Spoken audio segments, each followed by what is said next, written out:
Merci pour votre confiance et fidélité à la chaîne mère. Il est 13h à Bamako, la même heure partout au Mali.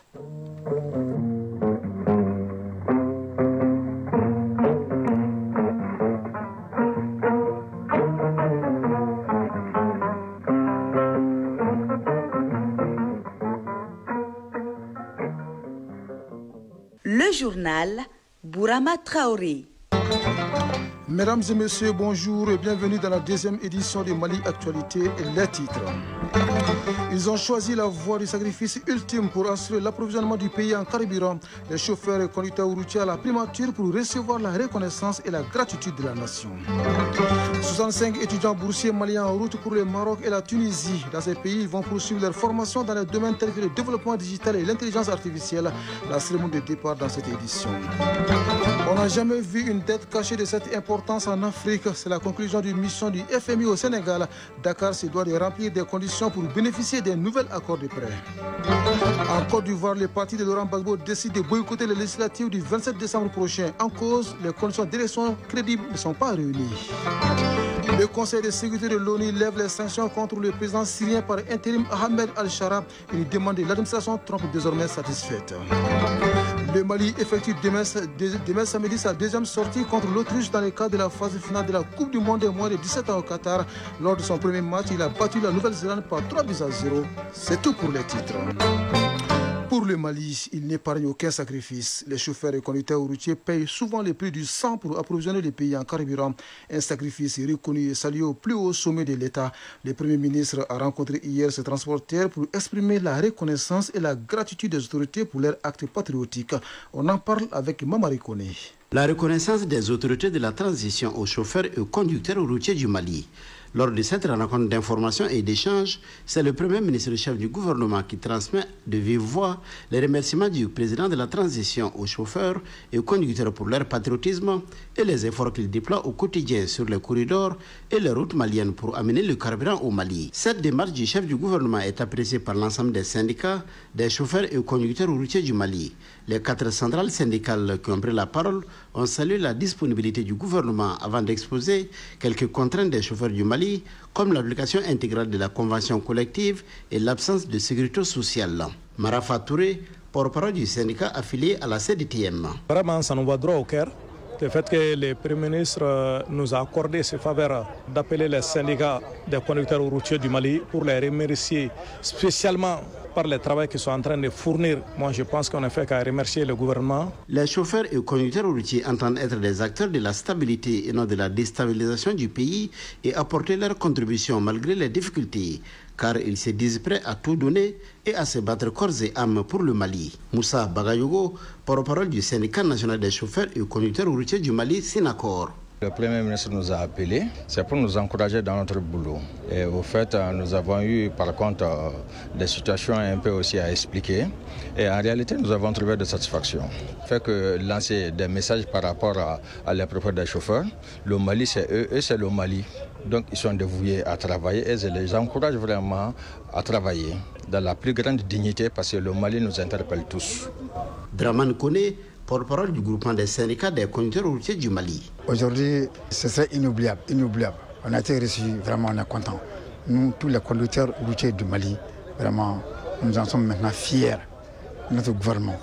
Et on va se mettre le paquet encore pour quand même faire de ce qu'on doit faire dans ce pays-là. Vraiment, on est très très contents.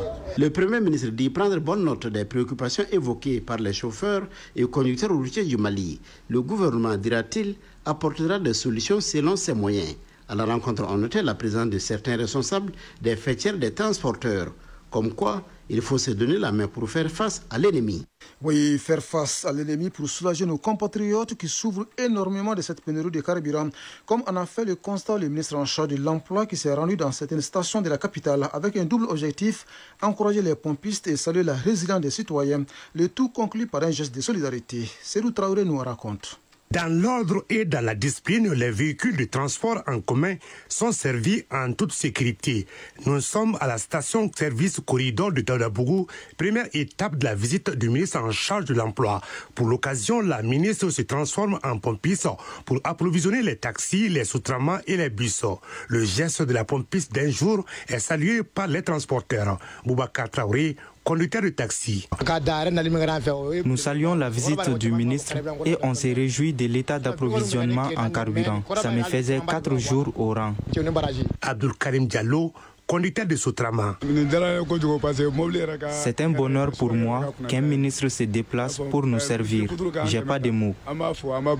Yacouba Diabaté, conducteur de moto-taxi. J'ai compris que nos autorités nous soutiennent. Elles ont compris nos difficultés. Depuis le matin, les policiers surveillent avec à sa tête le directeur général de la police. Autre lieu, même exercice pour le ministre en charge de l'entrepreneuriat. À Yirimadjo, à la station Soumayaf. Être pompiste, c'est féliciter les pompistes, les transporteurs et les populations pour leur accompagnement, leur soutien aux actions des plus hautes autorités. Zoumana Berté, gérant de station. Les populations sont sorties en masse et je me réjouis que le ministre soit venu constater l'approvisionnement. Batoma Nyambele, motocycliste. Je suis très contente que Dieu ramène la paix et le bonheur au Mali. Une visite de terrain réconfortante pour le ministre Oumou Salseko. J'ai remarqué une population résiliente et disciplinée, consciente des enjeux et des défis que traverse le pays. Et c'est à ce titre que je suis venue pour transmettre la reconnaissance de son Excellence le Président de la transition Assimi Goïta aux populations du Mali. Donc notre présence ici signifie que les plus hautes autorités reconnaissent la résilience des populations. Sur les 10 sites, elle a remis un kit composé de sandwichs et de rafraîchissement, tout en saluant les populations pour leur compréhension et leurs actions citoyennes afin de juguler la crise. Oui, juguler la crise qui impacte également notre système éducatif à l'origine de la fermeture des écoles pour 2 semaines. Malgré cette situation, une lueur d'espoir. 65 étudiants boursiers vont poursuivre leur formation au Maroc et en Tunisie dans les domaines tels que le développement digital et l'intelligence artificielle. Ces boursiers sont mis en route à la faveur d'une cérémonie au département en charge de l'emploi. Le compte rendu est signé Fatama Manientao. Ils sont au nombre de 65 stagiaires maliens qui poursuivront des formations au Centre de formation professionnelle tunisienne et marocaine au titre de l'année 2025-2026. Les parents ont rappelé aux bénéficiaires que le pays compte sur eux pour plus de connaissances, d'expérience et d'ambition au service du développement national. Sidi Mohamed Touré, porte-parole des parents. Ces enfants partent en Tunisie et au Maroc avec le flambeau du pays.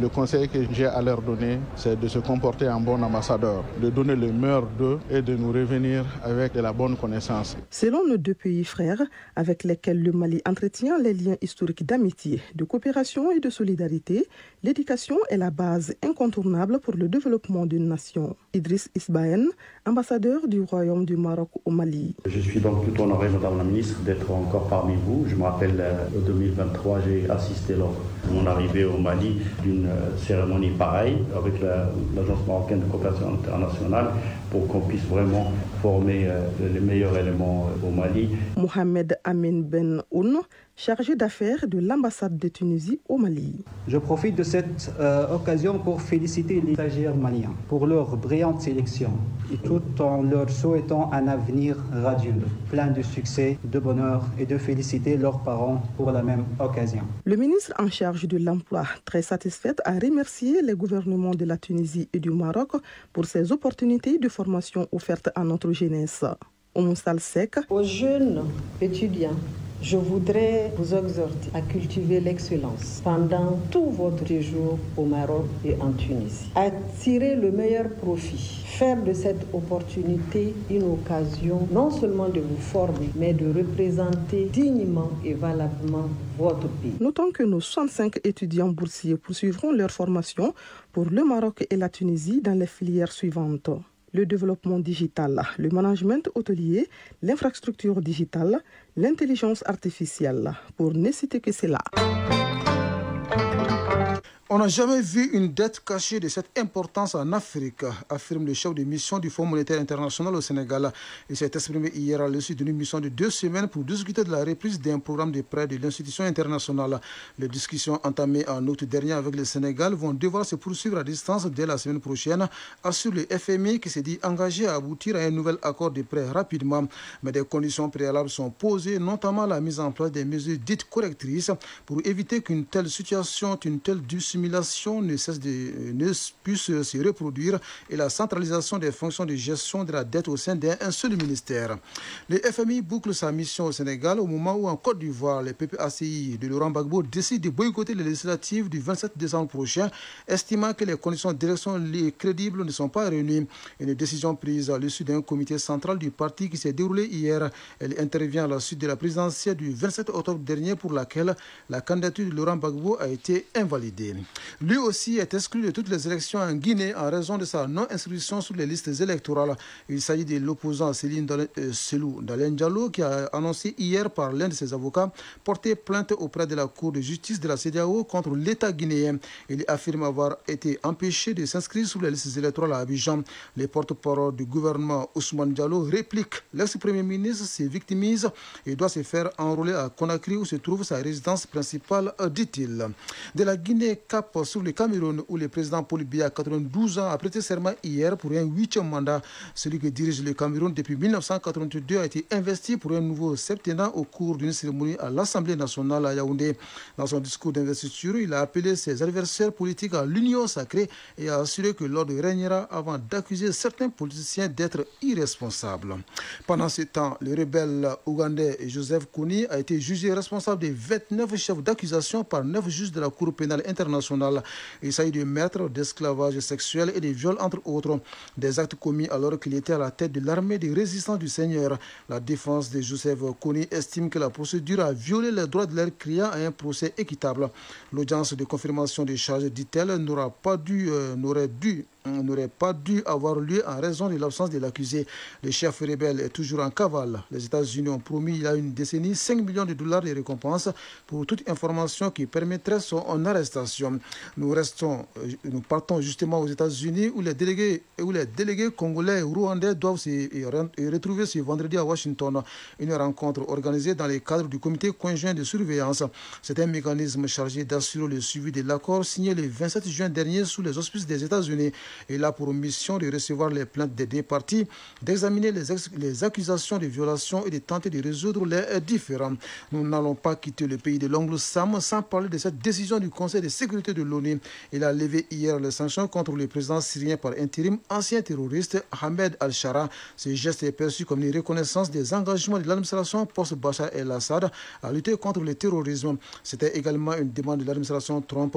Le président syrien est d'ailleurs attendu la semaine prochaine à la Maison-Blanche.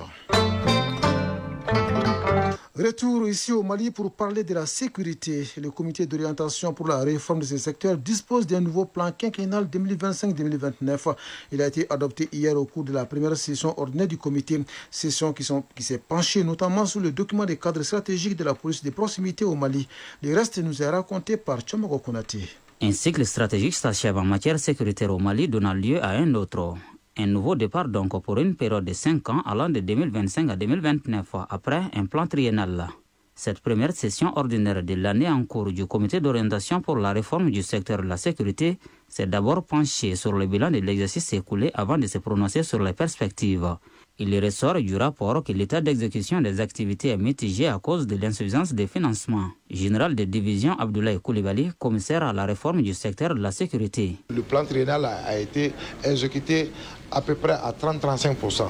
Qui dit sécurité humaine dit d'abord un territoire souverain, un territoire où nous dictons ce que les Maliens veulent. Il y a les autres services, à savoir la force de sécurité intérieure. Je considère que ça c'est la force de défense et de sécurité intérieure. Donc ensuite, l'administration, aujourd'hui le Malien lambda a besoin de revoir, n'est-ce pas, ses écoles, ses préfets, ses sous-préfets. En dépit des insuffisances constatées, le comité reste déterminé à relever les défis du moment en matière de sécurité au grand bonheur de la population. D'où l'élargissement de son champ d'action avec ce plan quinquennal plus ambitieux assorti de la présente session consacrée à l'examen des 3 documents. Général de division Daoud Ali Mohamedine, ministre de la Sécurité et de la Protection civile. Ce sont le document du cadre stratégique de la police de proximité au Mali qui traduit la volonté du gouvernement de rapprocher davantage les forces de sécurité et les acteurs du secteur de la justice des citoyens afin de promouvoir une sécurité partagée fondée sur la confiance et la collaboration.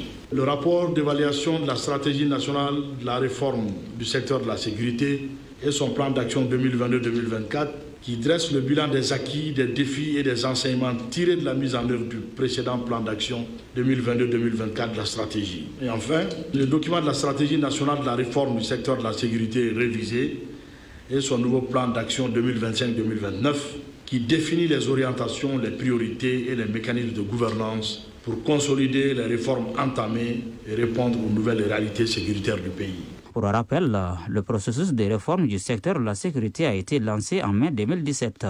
Les innovations introduites s'inscrivent dans la logique des 3 principes qui guident désormais l'action publique au Mali, le respect de la souveraineté de l'État et des choix stratégiques et la prise en compte des intérêts du peuple dans la prise des décisions. Oui, les membres du comité d'orientation pour la réforme du secteur de la sécurité se réunissent au moment où l'UNICEF apporte un appui substantiel à l'Académie d'enseignement de Ménaka. Il vise à améliorer les conditions de travail et d'apprentissage au niveau des écoles de la région. Le témoin est notre correspondant sur place, Shirfou Moulay Aïdara. Par cette remise d'équipements et matériels composés des tables bancs, des kits pédagogiques, des tentes polyvalentes, l'UNICEF renforce ainsi les capacités techniques et opérationnelles des établissements scolaires relevant de l'Académie d'enseignement de Ménaka. Mais pas seulement, les élèves de ces écoles les reçoivent également des kits afin de diminuer les charges des parents. Colonel-major Lanzani Konaté, gouverneur de la région de Ménaka. Ce qui donne le caractère significatif à cette cérémonie qui cadre avec la vision de la plus haute autorité de la transition, savoir une éducation de qualité et de masse.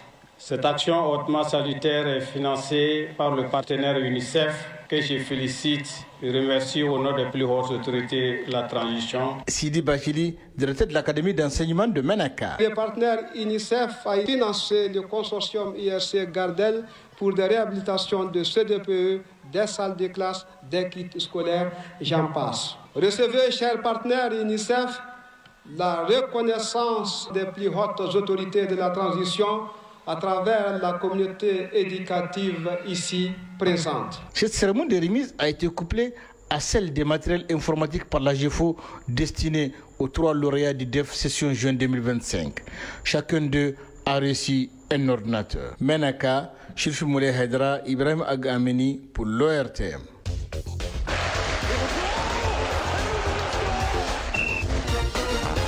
La 6e édition des Jeux de la solidarité islamique débute ce vendredi à Riyad, dans la capitale saoudienne. Les compétitions qui se poursuivent jusqu'au 27 novembre prochain regroupent 57 pays. Nous restons dans le Golfe pour parler de la Coupe du Monde des moins de 17 ans qui se joue au Qatar. Le Mali fait sa 2e sortie demain samedi contre l'Autriche. La synthèse de l'actualité sportive porte la signature de Isaac Tchenou. Football, Coupe du Monde des moins de 17 ans de la FIFA Qatar 2025. La 2e journée se poursuit ce vendredi dans les groupes E, F, G et H. En ce qui concerne les représentants africains, dans le groupe E, l'Égypte sera face au Venezuela à partir de 13h30. Dans le groupe F, le Mexique aura affaire à la Côte d'Ivoire à 14h45. Et enfin, dans le groupe H, la Zambie en découdra avec Honduras à 15h45. Hier, le champion d'Afrique de la catégorie, le Maroc, a sombré 6-0 face au Portugal à l'occasion de son 2e match. Une déroute sans doute synonyme d'élimination. D'autre part, l'Argentine s'est imposée face à la Tunisie 1-0. Malgré cette défaite, la Tunisie conserve sa 2e place du groupe devant la Belgique. Match nul, un but partout entre l'Afrique du Sud et le Qatar. Ce point permet à l'Afrique du Sud de rester en course. Face au Costa Rica, le Sénégal a décroché sa première victoire dans cette Coupe du Monde. Les Lionceaux lancent ainsi virtuellement leur campagne mondiale et se positionnent dans la course à la qualification. Football féminin, l'Égypte sera l'hôte de la 5e édition de la phase finale de la Ligue des champions féminines 2025 qui se déroulera du 8 au 21 novembre. La compétition mettra aux prises 8 équipes. Il s'agit des FC Massar d'Égypte, Tout-Puissant Mazembe du Congo, l'Asfar du Maroc, Isfas du Mali, Asak Mimosa de Côte d'Ivoire, 15 d'Agosto de Akonibé de Guinée équatoriale, Gaborone United Ladies de Botswana, JKT Queens de Tanzanie. À l'issue d'un tirage qui s'est déroulé le 27 octobre dernier, les équipes en lice ont été réparties en 2 groupes de 4 et sont fixées sur leur adversaire. Dans le groupe A, on retrouve le FC Massar, l'Asfar, 15 de Agosto et Usfas du Mali. Dans le groupe B, le tout-puissant Mazembe, l'ASEC Mimosa, le Gaborone United et JKT Queens. Le stade du canal de Suez à Ismailia et le stade Right to Dreams au Caire seront les théâtres de cette 5e édition de la Ligue des champions féminines. La course à la succession des Congolaises de tout-puissant Mazembe s'ouvre donc demain. Le vainqueur de cette édition repartira avec une dotation de 600 000 $, soit environ 390 millions de francs CFA, tandis que le finaliste recevra 400 000 $, environ 260 millions de francs CFA. L'USFAS effectuera sa première sortie demain à 13h contre 15 de Agosto de Guinée équatoriale. En deuxième heure, Massar sera face à Asfar du Maroc. Pour terminer, Jeux de la solidarité islamique 2025. Les compétitions de la 6e édition des Jeux de la solidarité islamique 2025 débutent aujourd'hui dans la capitale saoudienne Riyad, qui accueille l'événement du 7 au 27 novembre. Plus de 3000 athlètes représentant 57 pays prendront part à cette 6e édition des Jeux de la solidarité islamique. Les athlètes devront s'affronter dans 25 disciplines sportives réparties sur 5 sites principaux de la ville. La cérémonie officielle d'ouverture aura lieu ce vendredi sur l'esplanade d'Al-Jamaderia. Le Mali sera absent cette année en athlétisme. C'est ce qu'il fallait retenir de l'actualité en ce vendredi 7 novembre 2025. Cette tranche d'information vous a été servie par Bintou Traoré à la mise en onde, Badji Touré à la mise en ligne et au micro Brahma Traoré. Juste après moi, Moussa Koulibaly s'installe pour la lecture des avis et communiqués. Le prochain rendez-vous avec l'information, c'est à 19h30. Grand merci à vous de nous avoir suivis. Excellente fin de journée à vous, où que vous soyez.